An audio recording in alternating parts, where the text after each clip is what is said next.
Queridos, vamos abrir a escritura na epístola de Paulo aos Colossenses, no capítulo 2. Vou começar nesta epístola a discorrer um assunto para nós hoje extremamente importante, um assunto esclarecedor, um assunto que o desenvolvimento da sua salvação passa por esse entendimento. Ou seja, se você compreender a verdade de Deus sobre o que vamos dizer, você terá um conhecimento melhor acerca do Pai e, portanto, esse conhecimento trará um acréscimo de vida ao seu coração, ao seu espírito, e a salvação e a vida eterna estará em pleno fluir na sua experiência. Capítulo 2 de Colossenses, vamos ler os primeiros 3 versículos. Mantenha a Bíblia aberta, porque nós vamos ler outros versículos também, tá bom? Gostaria, pois, que soubesseis, diz o apóstolo Paulo aos irmãos de Colossos, quão grande luta venho mantendo por vós, pelos laudicenses, e por quantos não me viram face a face, para que o coração deles seja confortado e vinculado juntamente em amor, e eles tenham toda a riqueza da forte convicção do entendimento para compreenderem plenamente o mistério de Deus, Cristo, em quem todos os tesouros da sabedoria e do conhecimento estão ocultos.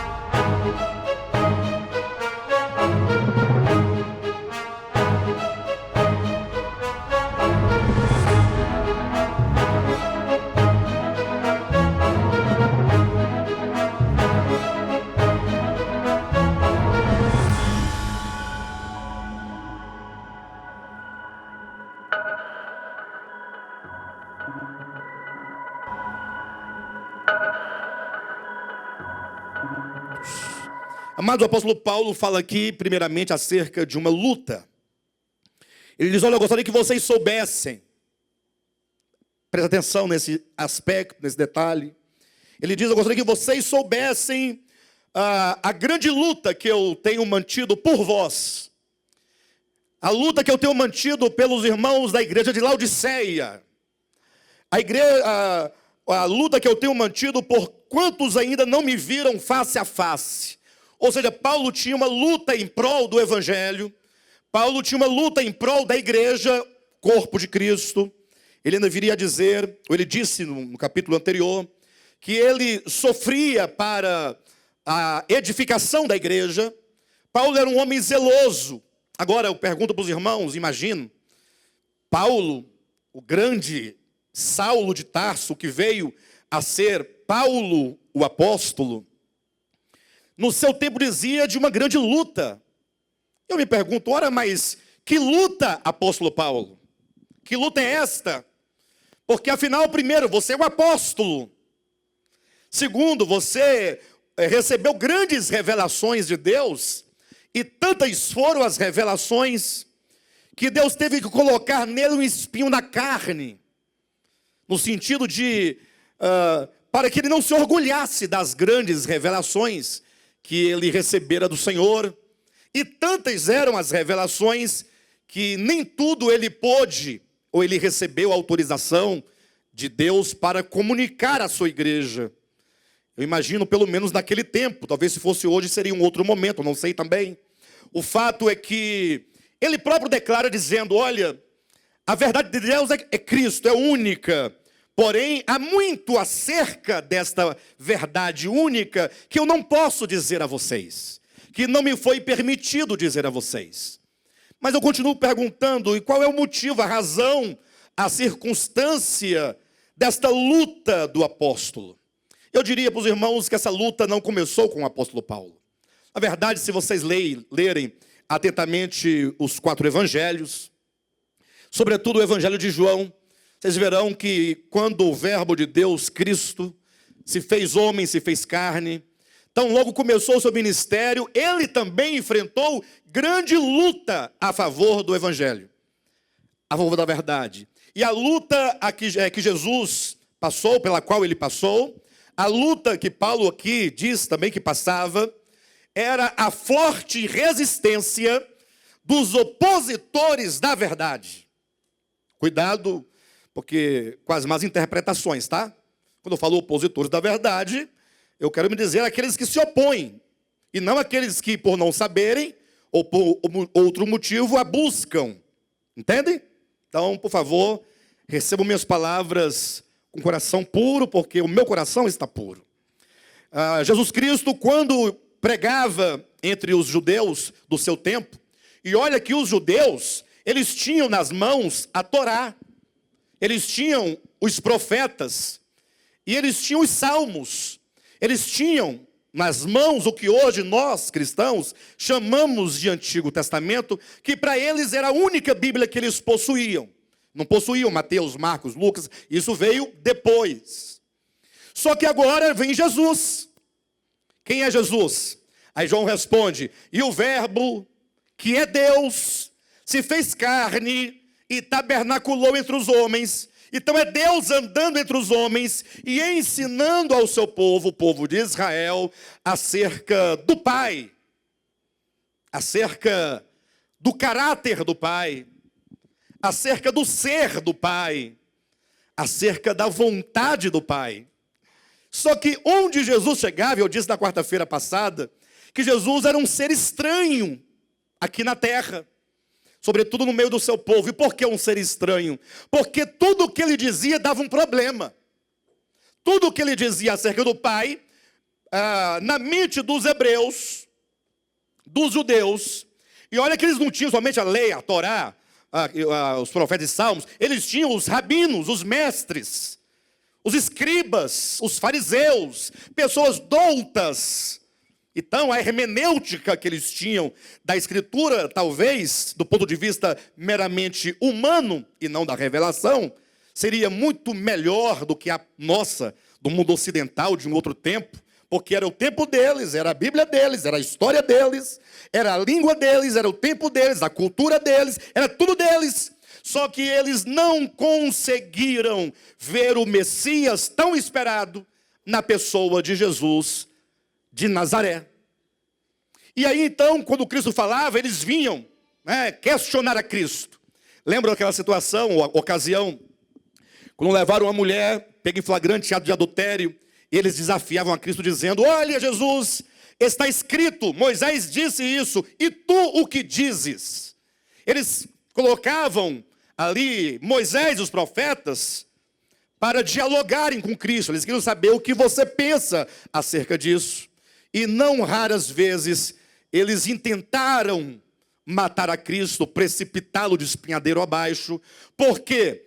Porque quando eles iam com a lei, os profetas e os salmos, como medida, para medir a Jesus de Nazaré, para aferir se ele era ou não o Messias, os judeus não conseguiram ver Jesus no Antigo Testamento.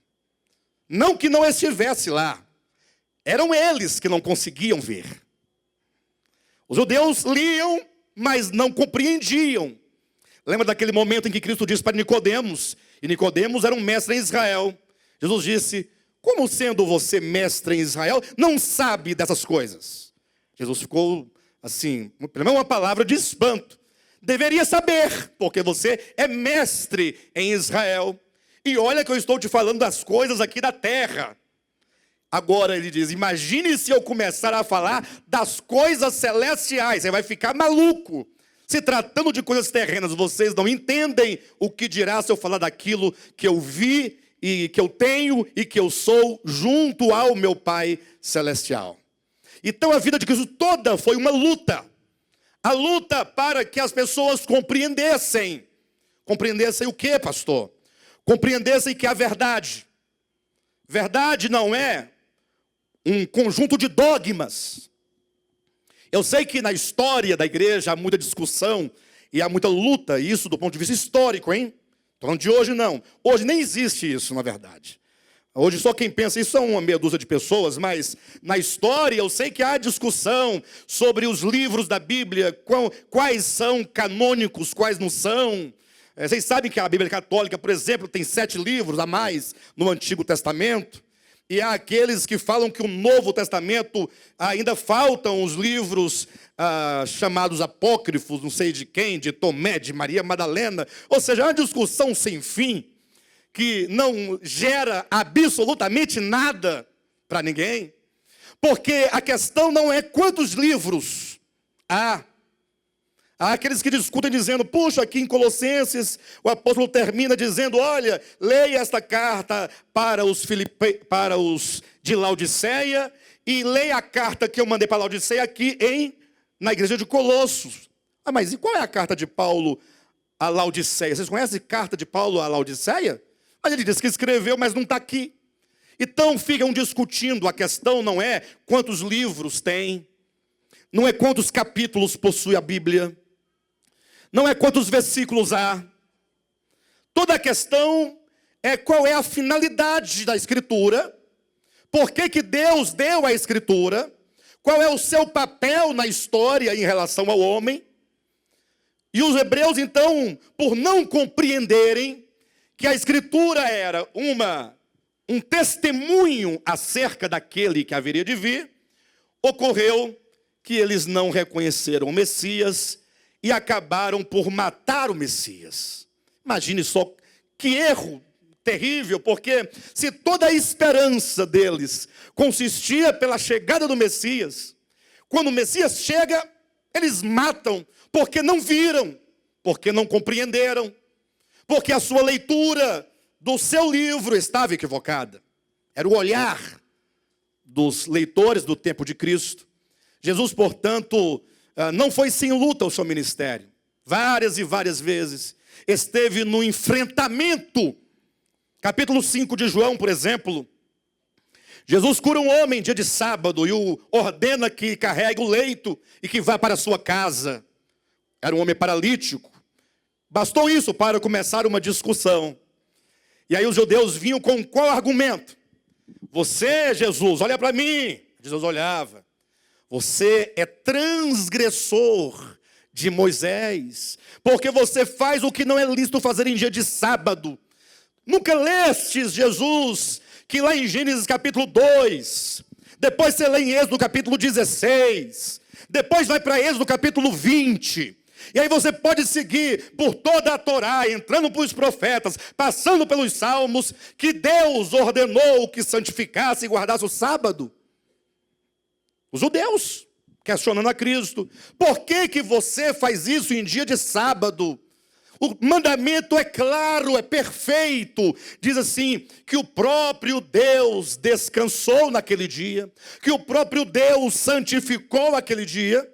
Ora, e se Deus santificou e se o próprio Deus descansou, por que Jesus de Nazaré descumpre? Aí vem uma resposta não ortodoxa para os judeus. Qual foi a resposta? Espera aí, é sobre o que a pergunta? É o sábado, é? É sabate, isso. E o que quer dizer?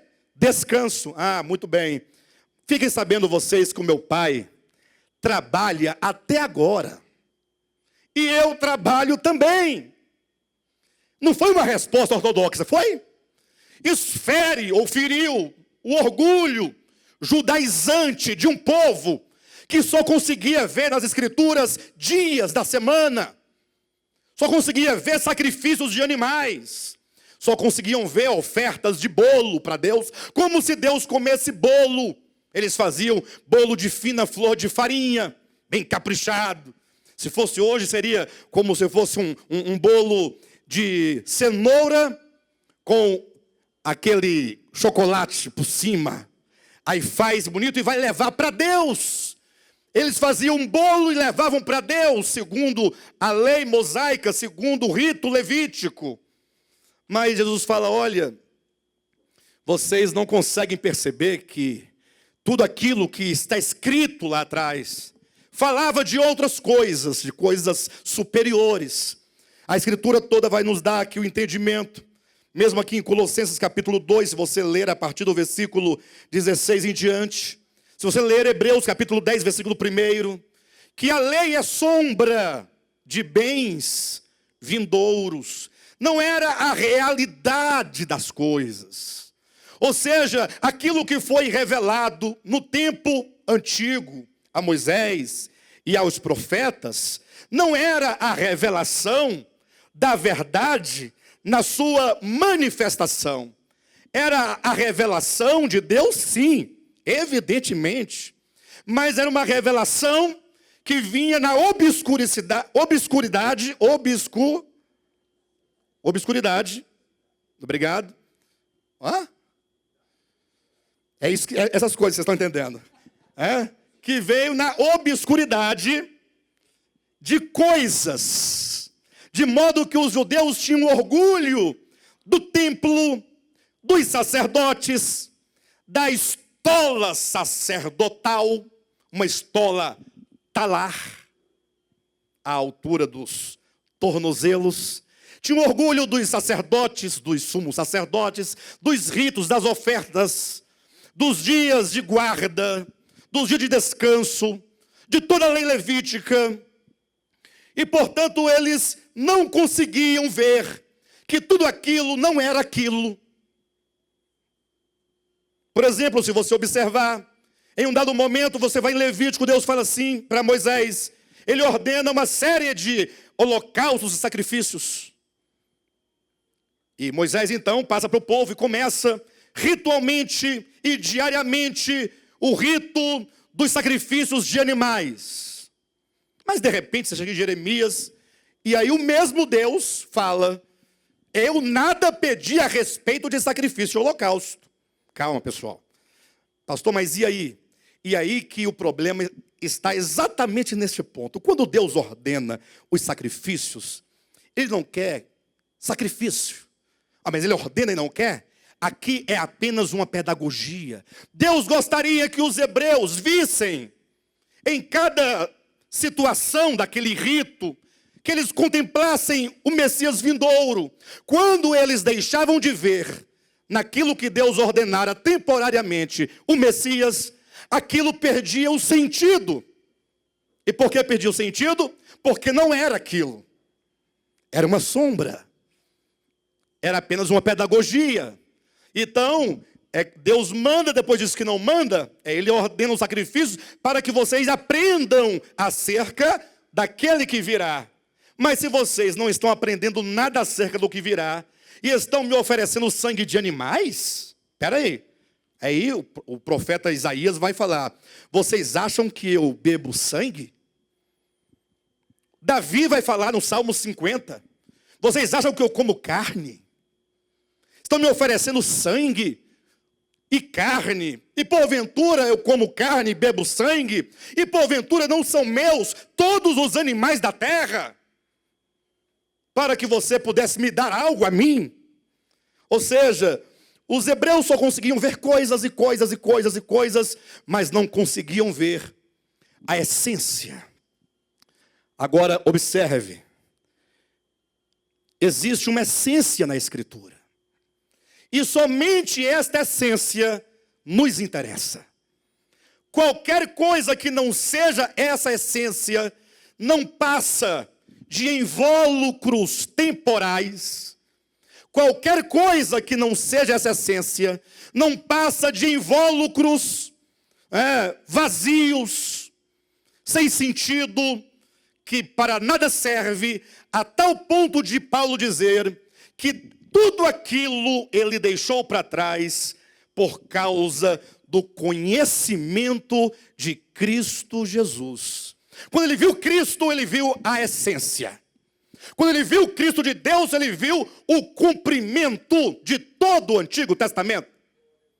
Quando ele viu Cristo, ele viu substantificado, encarnado, materializado, tudo o que Deus quis que as pessoas entendessem por meio de Moisés, por meio dos profetas, por meio dos salmos. Por isso que ele diz, tudo isso eu não somente abandonei, como eu as considero como refúgio. Vocês sabem o que é refúgio? Talvez aqui, no nosso tempo, refúgio é outra coisa. Refúgio, talvez para alguns, seja quando você tem uma lavoura, por exemplo, aí você colhe, e aí você tem aquelas espigas boas, tem aquelas espigas que são razoáveis, que dá para aproveitar, Mas tem um refúgio, aquilo que não vai dar para aproveitar.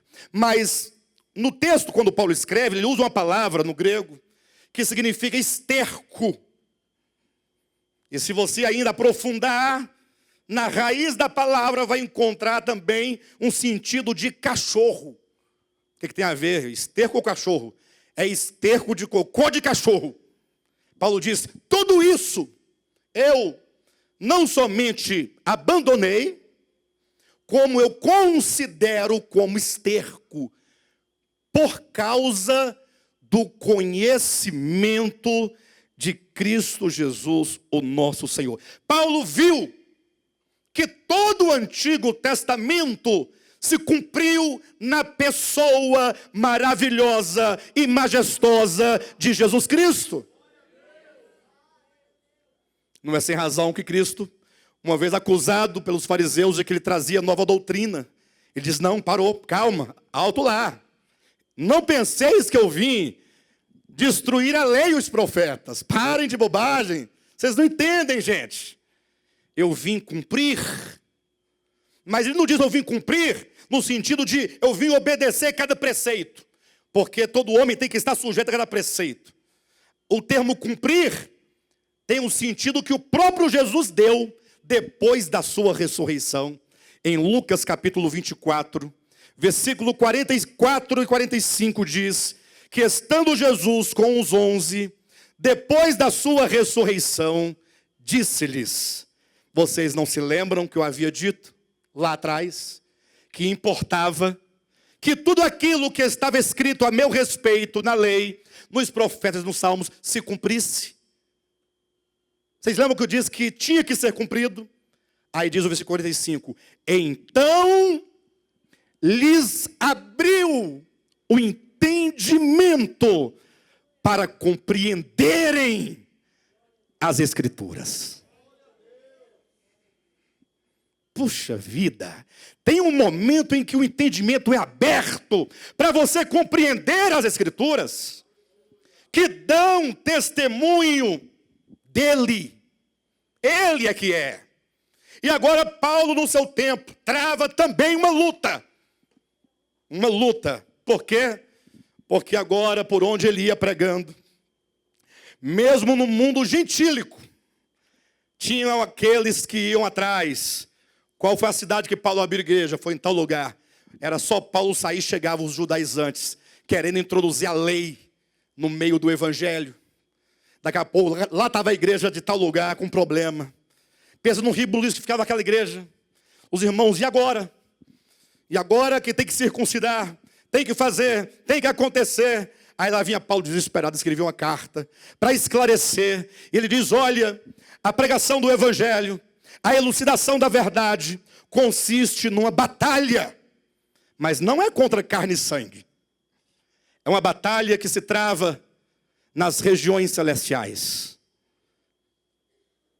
É uma batalha que se trava nas regiões celestiais que está dentro de você. E dentro de mim tem regiões celestiais? Lógico que tem. Não se esqueça que você não é matéria, carbono somente. Você tem espírito. E no seu espírito tem uma propriedade chamada consciência. E é nessa consciência ali, ó, que fica uma luta para uma construção ou de um anticristo ou de um Cristo. É dentro de você que acontece uma batalha. Está todo mundo esperando um chip. O chip vai ficar ultrapassado, tecnologicamente falando. Vão inventar uma outra coisa. Aí vão ficar esperando a outra coisa. E não sabe que o 666 é número de homem. É do humanismo. É de colocar o homem no centro. E Paulo já dizia lá naquele tempo que falando sobre o homem da iniquidade, é aquele que se assenta no santuário de Deus, ostentando-se como se fosse o próprio Deus. Que nada mais é do que uma manifestação do espírito de Lúcifer caído, que desde o princípio, está lá escrito, desejou ser igual ao Altíssimo. Que foi a mesma promessa feita pela serpente no Éden. Tu serás como Deus. Estamos nos últimos dias aqui vivendo.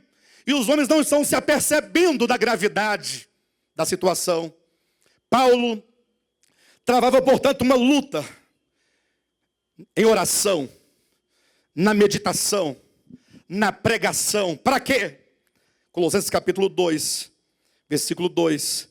Para que o coração deles... Você pode repetir? Eu falo, vocês respondem em coro, em uníssono, bem ensaiado, bonito.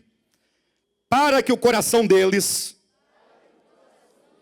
seja confortado e vinculado juntamente em amor, e eles tenham,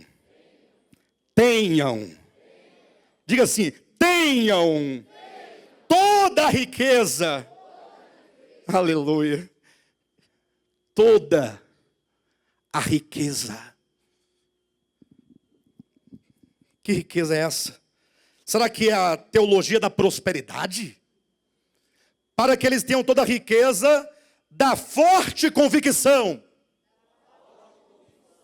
do entendimento, forte convicção, do entendimento, para, diga para o seu irmão, compreenderem. Diga para o seu irmão, para compreender. Pergunta para o seu irmão, compreender o quê, meu irmão? Pergunta para ele. Compreender o quê que eu tenho que compreender? Para compreenderem plenamente. Não é só um pedaço. Você tem que ter um conhecimento pleno. O pleno conhecimento, ou para compreenderem plenamente, diga para o seu irmão, o mistério de Deus. O mistério de Deus.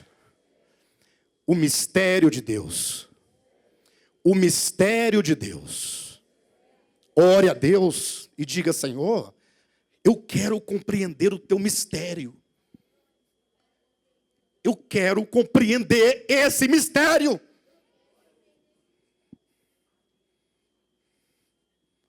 Temos que orar, pedindo revelação. Senão vamos ficar aqui brigando, lutando, disputando o quê? Coisas, tempos, épocas, batalhas, sangue, teologias, usos e costumes.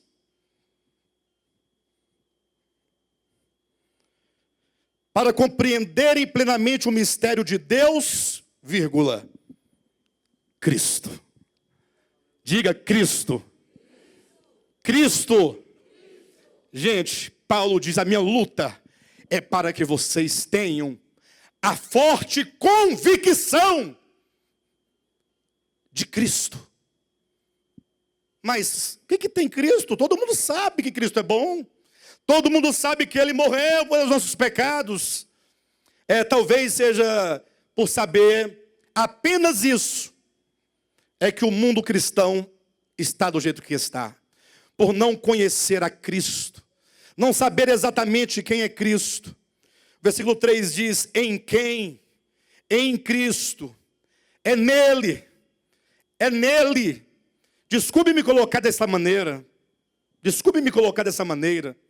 Eu não quero que os irmãos se ofendam, nem me interpretem mal, nem pensem que eu sou um apóstata, nem pensem que eu estou enganando, mas aqui diz, nele, em quem, não é em outro lugar, não é uma outra pessoa, não é na lei, não é nos profetas, não é nos salmos, não é nos 4 evangelhos, não é em Atos, não é nas epístolas, não é no Apocalipse, embora todos os 66 livros são testemunho dele, mas é ele.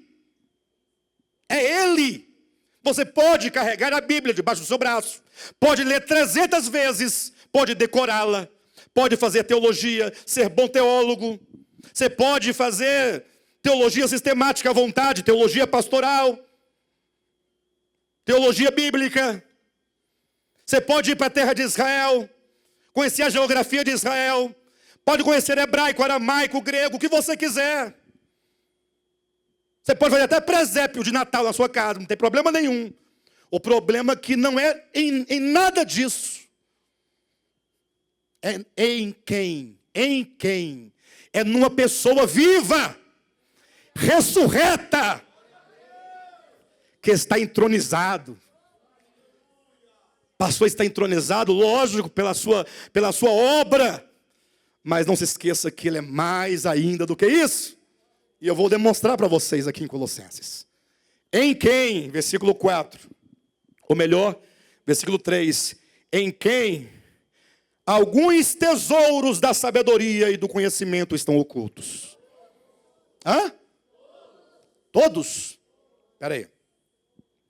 Porque caiu um suor aqui no meu rosto e eu posso não ter visto.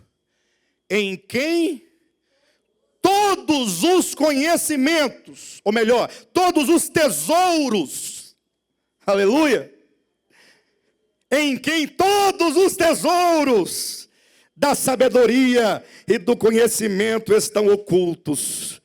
Assim digo. Por que a ênfase de Paulo? Por que a minha ênfase aqui nessa noite? Assim digo.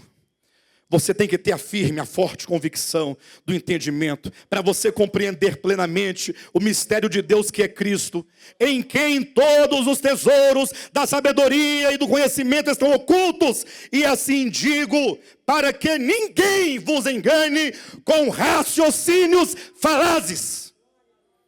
Ah, vem para cá com essa onda de qualquer coisa. Não, é Cristo é. Não é Cristo, não me engana. E por que Cristo e é tudo?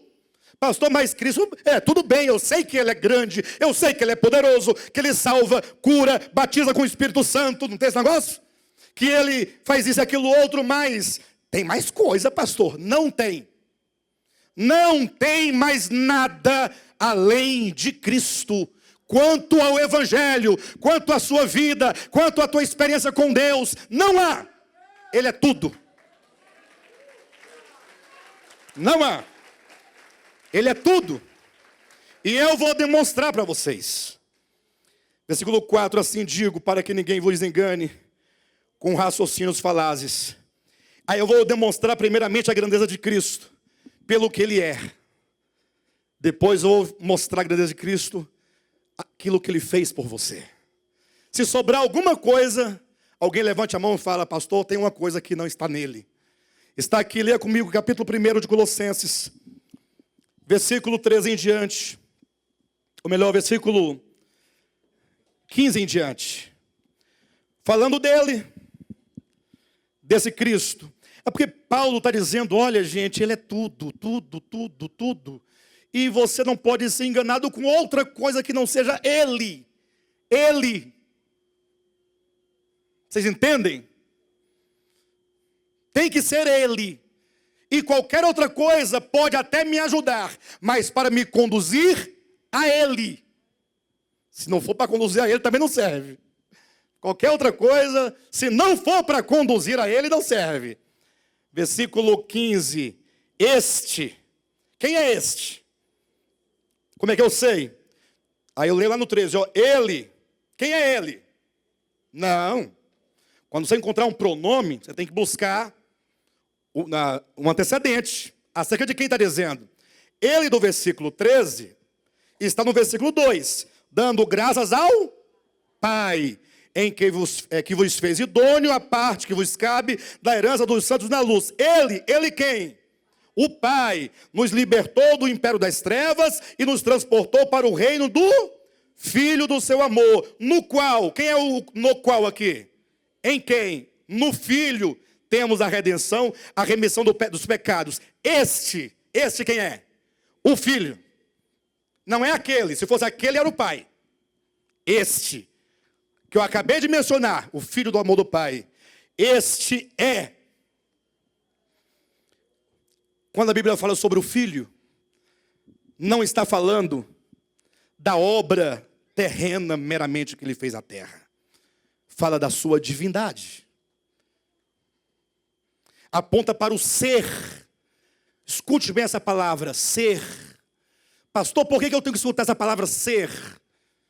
Uma palavra meio estranha, mas depois vocês pesquisem. É até uma coisa melhor, uma palavra mais ontológico. ou seja, relativo ao ser, relativo à essência. Não aquilo exatamente que ele fez, mas aquilo que ele é. Ele, ou este, é a imagem do Deus invisível. Ele é o primogênito de toda a criação. Primogênito aqui não quer dizer o primeiro numa série de. A palavra grega quer dizer ele na criação e em relação à criação. Nessa obra de Deus pela criação, ele é o principal. Veja o que diz 16. Pois nele. Repita comigo, nele. Nele quem? Em Cristo. Paulo está demonstrando por que ele é tudo. E por que não sobrou nada para ninguém. Porque nele foram criadas algumas coisas. Todas. Todas as coisas. Essa terra aqui? Ou melhor, você foi criado nele? Nele? Ou por ele? Por ele também. Mas aqui diz aqui o quê? Nele. Você foi criado nele? E todos os habitantes de Taguatinga, do Brasil, da América do Sul, das Américas, da Europa, da África, da Ásia, da Antártida, e todos os seres que povoam os rios, as lagoas, os riachos, os mares, os oceanos, o planeta Terra todo, nele. E o sistema solar, o Sol, os planetas, a Terra é só um planetinha em torno de um Sol. E as bilhões de sistemas solares para formar a nossa galáxia. As bilhões, ou os bilhões, desculpe minha ignorância, de sistemas solares que formam a nossa galáxia, chamada Via Láctea, foi feito nele. E as bilhões de galáxias que existem, que chamam de universo, foi criado onde? Nele. Ele é grande. Ele é Cristo. É nele. É por isso. É nele. Está aqui, ó. Pois nele foram criadas todas as coisas, nos céus, é plural, e sobre a terra. Para tirar qualquer dúvida, ele continua, as visíveis. E alguém pergunta, e as invisíveis? Também. Sejam tronos, sejam soberanias, quer principados, quer potestades, tudo foi criado, no início do 16, nele. Tudo foi criado por meio dele e tudo foi criado para ele. Acabou. Tudo é nele, por ele e para ele. E você ficou aonde? Eu estou nele, mas tem um espírito de rebelião, de incredulidade, que diariamente quer me fazer viver como fora dele.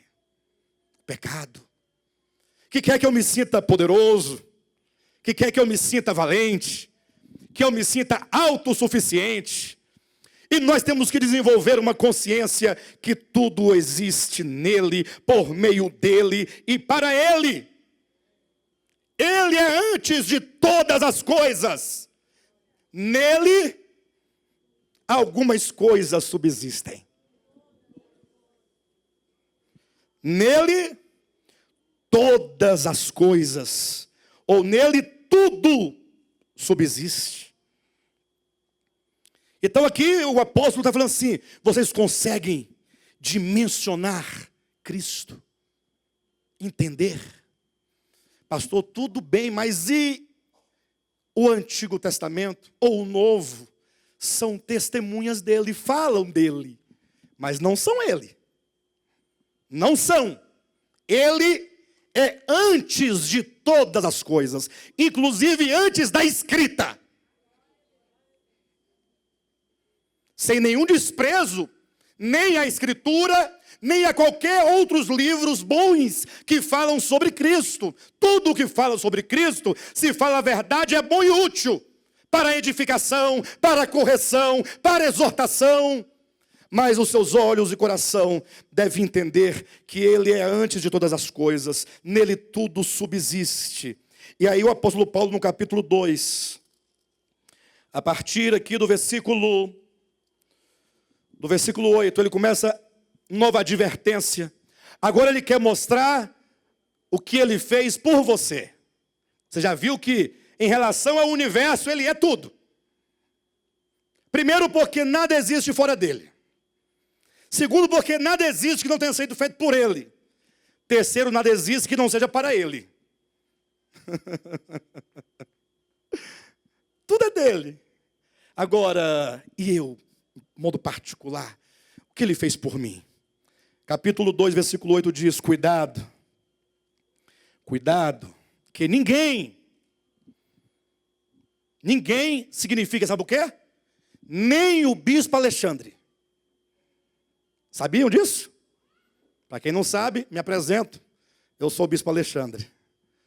Então, quando diz aqui, cuidado, que ninguém, dentro desse ninguém está o meu nome, e está o seu nome, e o nome de quem quer que seja.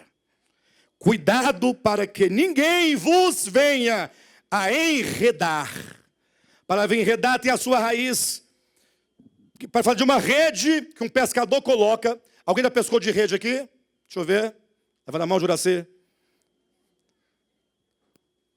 A rede é feita de quê? Um fio de nylon. O peixe, tadinho, vai lá, ó, na água, tranquilo. Pela estrada eu vou lá fora, cantando, peixinho. E ele não vê que alguém... Ele não vê que alguém foi lá e colocou uma rede. O peixinho não está vendo, ele não sabe, não disseram. E aí quando ele passa, ele vê que não consegue continuar. Alguma coisa o impediu de prosseguir a viagem. Quando ele quer voltar, ele está preso. Totalmente enredado. Mas se você quiser uma tradução um pouco mais livre da palavra enredar, ninguém vos faça presa. Continua a mesma coisa, né? Mas ninguém te leve cativo. Ninguém escravize a sua mente. Ninguém escravize o seu coração. Ninguém te faça discípulo de qualquer coisa. Ninguém te prenda. Cuidado que ninguém vos venha a enredar com a sua filosofia e vãs sutilezas, conforme a tradição de quem? Conforme a tradição de quem? O que é tradição? Tradição é aquilo que vem sendo passado de um para o outro. Chega um ponto da história que você não sabe mais a origem, nem o começo, nem o porquê. Eu só sei que é. Tem gente tomando partido sem saber porquê. Só sabe que supostamente é. Eu não sou assim. Eu não sou assim. Nem comigo mesmo. Nem o que eu ensino. O que eu ensino, eu passo a prova. Tem que ser Cristo, tem que ser Cristo, tem que ser Cristo, tem que ser. E muitas vezes na minha história, e vocês são testemunhas, eu carreguei coisas nas minhas mensagens que não eram Cristo. E na medida em que eu ia desconfiando que não era Cristo, eu ia abandonando uma a uma. E fui abandonando, e talvez ainda tenha muito a abandonar. E vocês sabem disso. Ninguém vos engane com suas filosofias e vãs sutilezas, conforme a tradição dos homens. Alguém me contou uma história, para falar de tradição, eu não me recordo quem, nem onde. Eu sei que, diz que uma jovem se casou com um jovem rapaz, e ela falou assim, olha, eu vou fazer uma receita que a minha mãe faz, que ela aprendeu com a avó dela, que aprendeu com a bisa, e tradição de um peixe extraordinário. Não existe, igual esse não existe. Aí fez todo, né? Tem todo um ritual senão não sai igual. Tem que ser o mesmo peixe daquela época. Aí, acabou de fazer, cortou o peixe ao meio, colocou na bandeja e falou assim, está aqui e tem que ser desse jeito. O noivo olhou e falou assim, mas tem que ser assim, o peixe tem que ser cortado também? Ao meio ou você fugiu? Não, é cortado. Se não for, não dá, tem que ser. Falou, mas qual é o sentido de cortar o peixe ao meio, pastor Josué? Falou, eu não sei, né? Minha mãe deve saber. Perguntamos a ela. Aí foi a mãe. Perguntou, falou assim, eu não sei, eu sempre cortei, porque minha mãe, que é sua avó, também cortava. Mas vamos perguntar para sua avó. Aí foram, chegou na avó. Eu falei, bem, porque eu cortava, eu também não sei. Eu sei que a minha mãe, que é a sua avó, que é a bisavó da outra, cortava, então... então a Bisa está viva, vamos perguntar para a Bisa. 107 anos a Bisa tinha. O Jailson fez assim para mim. Assim. Ele quis dizer, sabe o quê? Esse pastor aumenta a conversa. Mas é para vocês entenderem o que é tradição. Tradição. Quando na Bisa, por quê que a receita do peixe tem que cortar ao meio? Ela disse, eu nunca disse que tinha que cortar ao meio. Aí todo mundo se olhou, né? A filha olhou para a mãe, que olhou para a mãe, que olhou para a mãe. Quem foi que disse no percurso que tem que ser ao meio? Todo mundo disse. Mas a Bisa disse, eu nunca disse, eu cortava porque não cabia na bandeja. Entendeu o que é tradição? Tradição é isso, você vai fazendo e reproduzindo. Chega um ponto que ninguém sabe porquê, mas dá um valor a uma coisa que era só um problema de tamanho da bandeja. Agora tem bandejas bem maiores. Até sobra bandeja para lá e tem que colocar alface. Para poder dar aquela... Para não ficar um peixe, né? Para poder encher, preencher. Então, volte para o versículo 8. Cuidado que ninguém vos venha a enredar com sua filosofia e vãs sutilezas, conforme a tradição dos homens, conforme os rudimentos do mundo. O que é rudimento do mundo? Vocês estão entendendo que ler a Bíblia você tem que parar e pensar o que você está lendo. Pastor, é porque eu leio a Bíblia, todo ano eu leio a Bíblia toda, eu faço ano bíblico. Não resolve. Leia apenas um capítulo no ano, mas entenda. Não adianta. A Silvia, minha irmã, numa ocasião, chegou para o meu pai e disse, olha pai, eu já li 140 livros. Aí ele perguntou assim para ela, você entendeu? Aí ela ficou assim, sem saber o que responder. Talvez tenha até levado por ofensa, né? De repente, criança, né? Você sabe como é que criança quer elogio, né? Parabéns, tal. Mas ele fez a pergunta certa. E se entristecer é uma tristeza para se alegrar. É uma tristeza, dói, mas te ajuda a progredir. O que são rudimentos do mundo? O que é rudimento? Tem alguma Bíblia aqui que fala uma outra palavra no lugar de rudimento? Alguma versão? Aqui diz princípios elementares. A minha Bíblia diz rudimentos, uma coisa só. Mas não ajudou muito. Não, você não ajudou. Diga assim, a tradução continua deixando as coisas sem muita compreensão. Aí você tem que pegar a palavra rudimento e saber o que significa. Aí o dicionário dá uma explicação tão pedagógica que ninguém aqui é incapaz de entender. Rudimento são os sons da fala humana da criança quando começa a querer falar. Querer falar. Como é que a criancinha faz? Gugu, gugu, gugu. Mama. É a coisa mais elementar da linguagem, de uma língua. Em termos de estudos formais, nós poderíamos dizer que seria o beabá. Quem aqui aprendeu o beabá? E vocês já pararam para pensar o que significa beabá? Beabá quer dizer B com A, Bá. E B com E? E B com I? B com O? B com U? Gente, eu me lembro da cartilha. Vocês lembram da cartilha? Que tinha letra A. Aí contava uma historinha que a letra A se repetia várias vezes no texto para fixar. Minha professora, a tia Clarice, fazia uma gincana, porque ela tomava a cartilha, né, semanalmente. O aluno que conseguisse chegar no final da cartilha primeiro, ganharia um prêmio.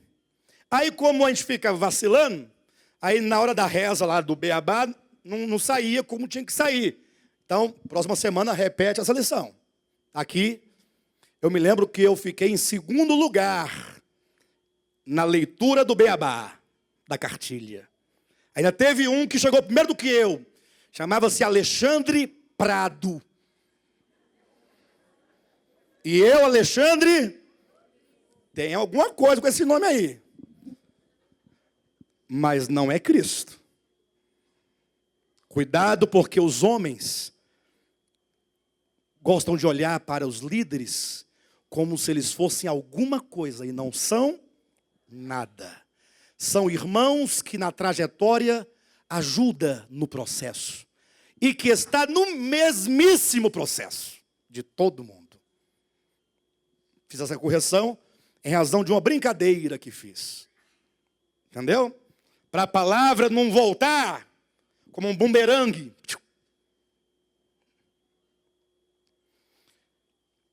Portanto, rudimento significa as coisas do começo do mundo. Rudimentos do mundo é: cuidado que ninguém vos engane com suas filosofias, vãs sutilezas, conforme as tradições dos homens, conforme aquelas coisas do princípio. Porque o princípio do mundo, olhem para mim, a humanidade não tinha a condição, a capacidade atual, cognitiva, de compreender as coisas. Hoje se fala em física quântica, por exemplo. Agora, se tivesse uma máquina para nos voltar ao tempo, vamos voltar, eu não vou falar o nome Moisés aqui para não dar problema, mas que se você pudesse voltar no tempo de Noé, imagine uma máquina do tempo e você, com essa sua condição, conhecimento que você tem atual, voltar no tempo de Noé, chegar lá, mas Noé, e essa arca, Noé? O que tem minha arca, rapaz? Rapaz, segundo as leis da física quântica, o que foi? Você está louco? Não daria 3 dias para a notícia percorrer toda a terra habitada da época. Existe um louco no nosso meio. Ele fala em física quântica. Ele fala acerca de uma coisa chamada internet.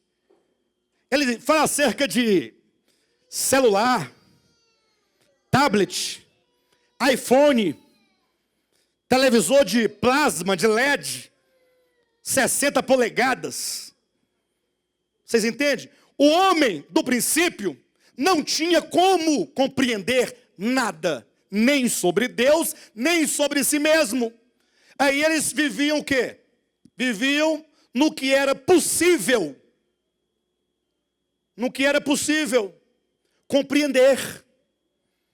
E Deus se revelava àqueles homens? Lógico, Deus sempre se revelou. Mas Deus nunca se revela destruindo a capacidade de cognição do homem.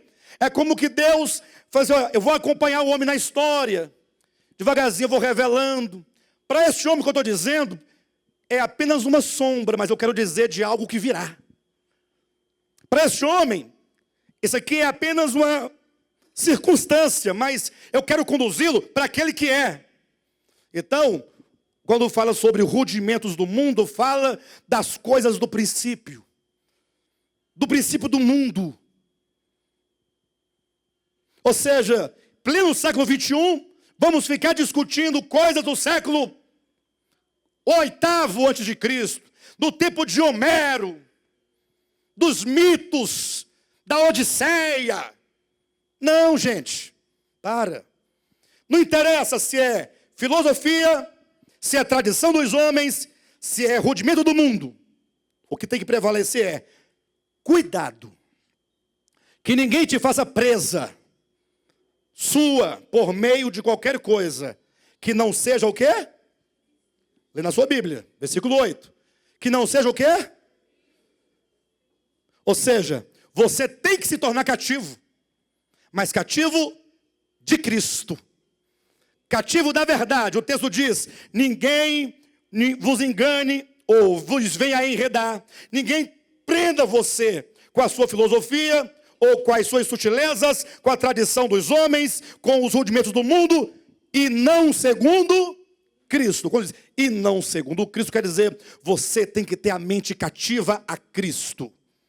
Você deve ser escravo, sim, da verdade. Tudo pela verdade, nada sem ela.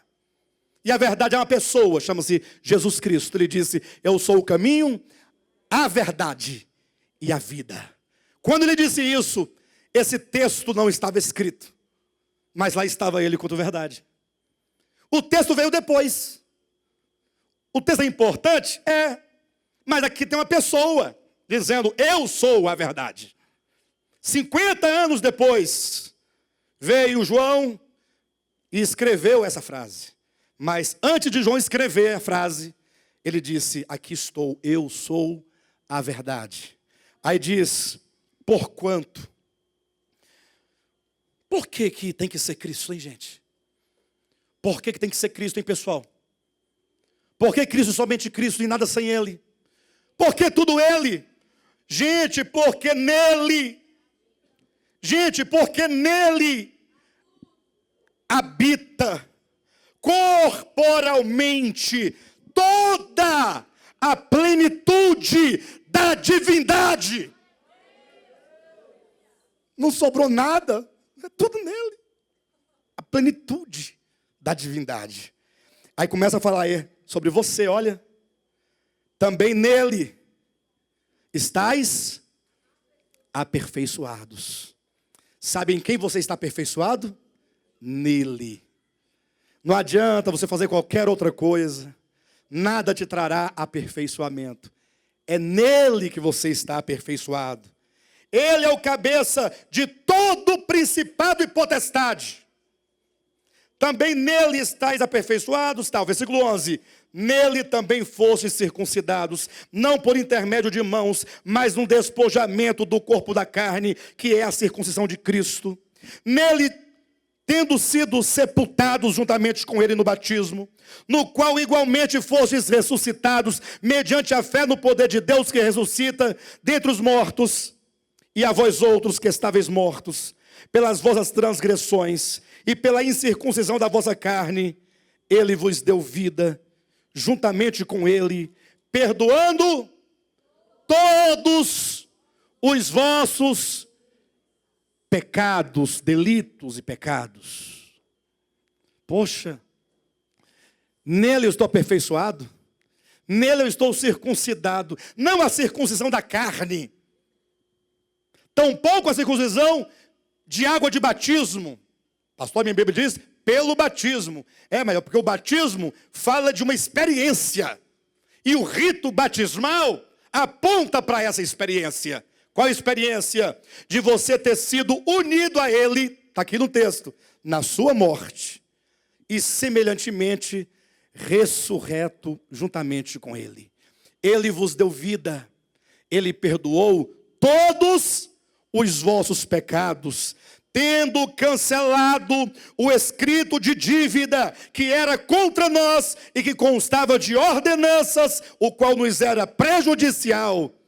Ele removeu essa dívida que era contra nós.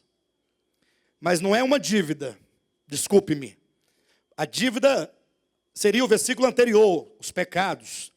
Mas ele cancelou o escrito de dívida, não é a dívida, é o escrito de dívida que era contra nós. O que é o escrito de dívida? Que ficava dizendo toda hora você, pecou, está errado, vai queimar. A lei, tendo cancelado o escrito de dívida que era contra nós e que constava de ordenanças. Faz assim, faz. Não faz, não pode, não pega, não mexa, não dança, não.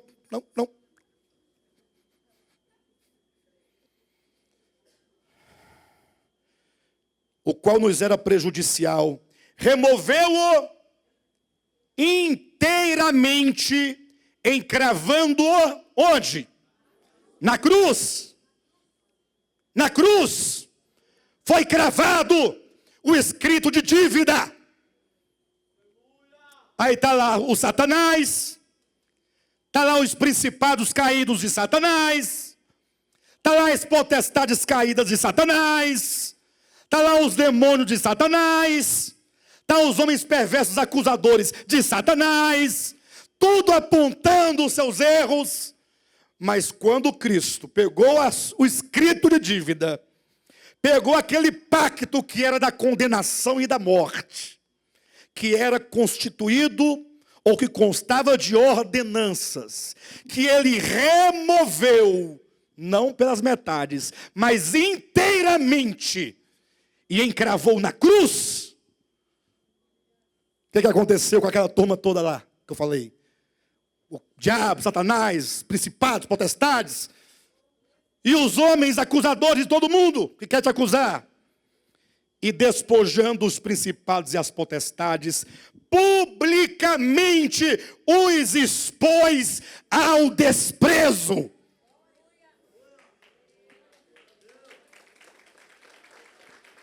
Os expôs ao desprezo, triunfando deles na cruz.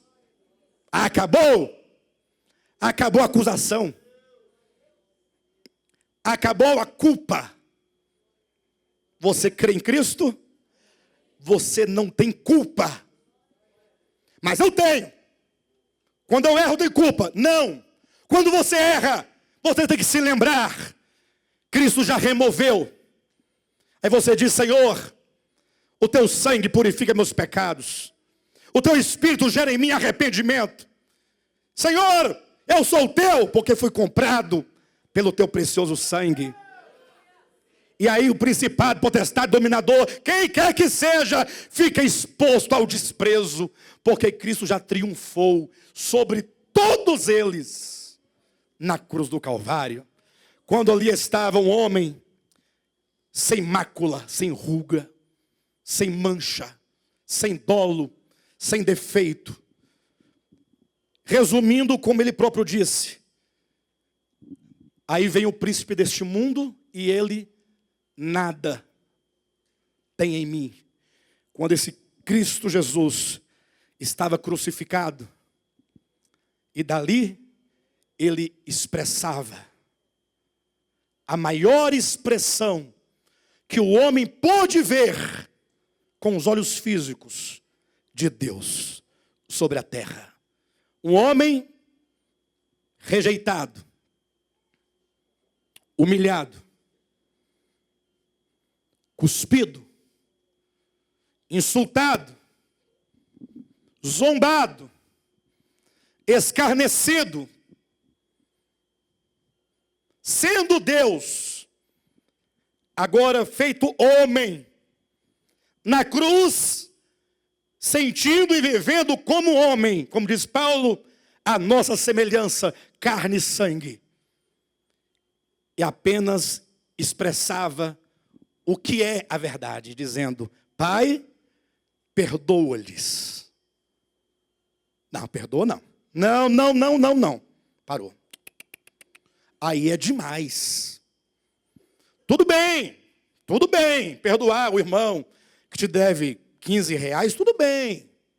O irmão que comprou seu carro e não pagou, até que vai, eu não sei se vai também, né? Porque um carro é um carro, né, pessoal? Aí vai, tá bom, mas agora, este homem, como dizia o ladrão à direita, que era também crucificado, que dizia: este homem não fez mal nenhum. Testemunho de um ladrão, hein? O testemunho de Pilatos, não vejo nele crime algum. O testemunho de uma pagã, que não conhecia a Deus, mulher de Pilatos, e dizia: Pilatos, cuidado, essa noite tive um sonho, este homem é justo, viu? Fica atento.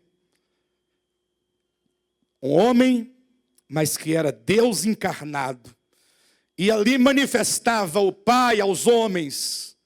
Querem conhecer ao Pai? Olhem para o crucificado. Quem vê a mim, disse Jesus, vê o Pai. Como dizes tu, mostra-nos o Pai. O Pai é o Deus que habita em luz inacessível, que olho algum jamais viu, nem é capaz de ver. É o Deus invisível, mas este crucificado é a expressão exata do seu ser. Ser, voltei à palavra ser, ó, lá do início da mensagem, lembra? Não é a imagem exata apenas da obra, do período que os homens chamam de período da graça. Não existe período que não seja da graça. Porque Deus é Deus sempre e Ele é o Deus gracioso sempre. Pastor, mas e o tempo da lei? Era o tempo da graça. Posso provar? Estava lá Davi no tempo da lei. Numa luta. Pensa numa luta. O caboclo que sofreu na mão de Saul, viu? Saul perseguindo. Davi correndo, suado, cansado. Com um bando de gente sem futuro atrás dele. Bando de homem, tudo cansado, lutando, fugindo. De repente, diz a escritura, antigo, mas reúna com o novo as informações. Entrou na casa de Deus. Ele não podia entrar, porque só podia entrar no santo lugar, única e exclusivamente os sacerdotes. Ele não era sacerdote, não podia entrar. A lei dizia, não, e se entrar, morre. E ele entrou. Estando ele lá dentro, olhou para uma mesa do lado, 12 pães, misericórdia. Fugindo num cansaço, os pães aqui, ó, uma linguagem assim, bem, dando mole, os pães estão aqui. Mas não pode comer. Bem, eu também não podia entrar. Vamos comer. Deus é gracioso. Eu creio no Deus da graça. Aí teve que vir Jesus para dizer, Davi entrou no templo, comeu os pães que não podia comer e ficou sem culpa. Por que ficou sem culpa? Porque ele estava cobertado pela graça de Deus. E o tempo, mas e a lei, pastor? A lei era só para dizer para você, você é carente da graça. Porque a lei, enquanto ministério da condenação e da morte, ela expõe o que o homem é. Pecador, caído, réu, condenado. Mas só para acusar? Não, é para dizer, você consegue se enxergar? Consigo. Então tá bom, aqui está a minha graça para você. É isso que tem que entender. De sorte que, quando estava ali Cristo, puro, maior expressão do Pai. Pai, perdoa aquele soldado ali, ó. Ele não sabe o que está fazendo.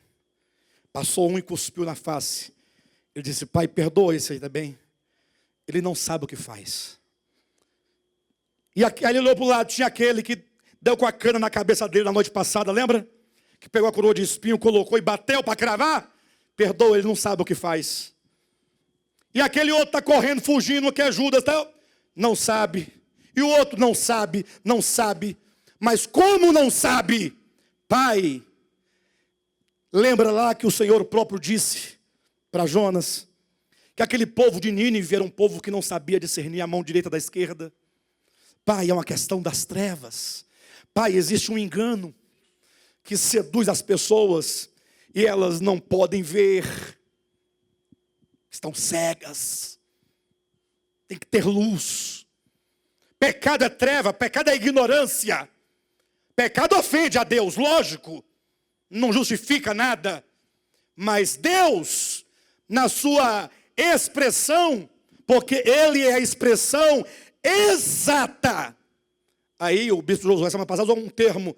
Ele é a expressão canônica do Pai. Ou seja, o que o Pai é? Como eu posso conhecer o Pai? E tem mais, é o ser do Pai.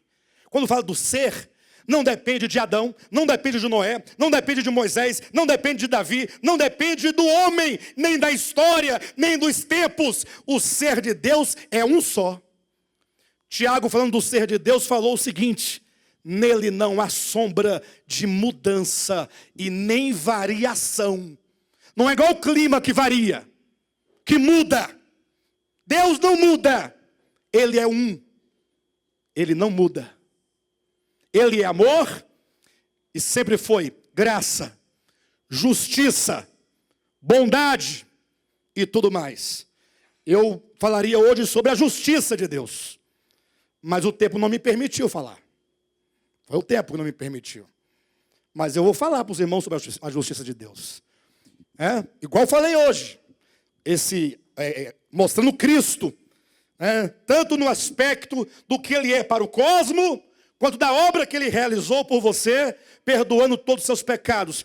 Mas lá estava o Filho, dizendo assim na cruz: olha, quando você lembrar do Cristo na cruz, você lembrar, cada um aqui, resuma tudo numa expressão: Deus é amor.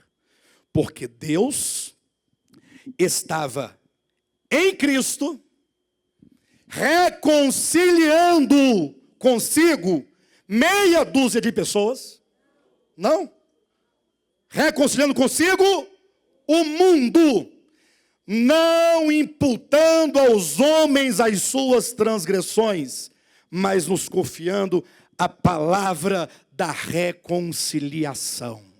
Esse é o nosso Cristo, é a expressão exata do ser, daquilo que Deus é na sua natureza. A pergunta que não quer calar, e aqui eu começaria a pregação dessa noite: pastor, mas e aí? Esse Deus tão maravilhoso aqui apresentado, ele não é justiça? Sim. Toda a Escritura declara que Deus é justiça. E Ele também não trará, e já trouxe, trará juízo? Sim. Toda a Escritura confirma que sim. Toda ela. Do início ao fim. De Gênesis a Apocalipse. Se tem uma coisa que eu gosto, é de apresentar uma verdade em vários pontos da Escritura, razão porque muitos não me entendem quando eu prego, porque acham que eu mudei o assunto. Eu comecei aqui em Colossenses, aí eu tenho que ir para Gênesis para explicar alguma coisa, tem que passar por Êxodo, vem de lá para cá. Aí as pessoas perdem o raciocínio. E esse julgamento de Deus é real? É. Paulo disse: não vos enganeis, de Deus não se zomba, Deus não se escarnecer. Agora, essa justiça e esse juízo são divinos. Não é a sua justiça, nem o seu juízo, não é dos homens, do ponto de vista dos homens. Quando se lê um livro como a Bíblia, tão complexo, nós devemos fazer uma redefinição de uma série de conceitos que nós temos para um conceito nosso, mas que pode não ser o conceito do escritor no tempo em que ele escreveu. Então, eu trarei uma mensagem explicando como pode esse Deus de amor, que diz: perdoa os homens porque eles não sabem o que fazem, mesmo quando era insultado, cuspido e tudo mais, como ele pode ser justiça e trazer juízo? Não se engane, ele é justiça e trará juízo. A questão é como pode ser. E nós vamos falar disso, se Deus permitir, na semana que vem. Se não permitir, como não permitiu hoje, Ele vai permitir outro dia.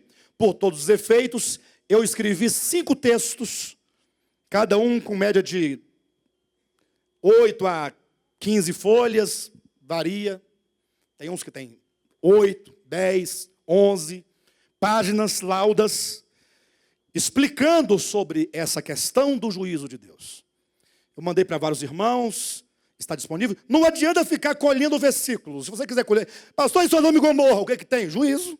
Ué, ninguém disse que não é. Pastor, e o dilúvio? Juízo. E o Apocalipse? Juízo. Agora, como que as Escrituras, na face de Jesus, nos mostra esse juízo? Eu quero ter o privilégio de poder falar para vocês numa outra ministração. Amém?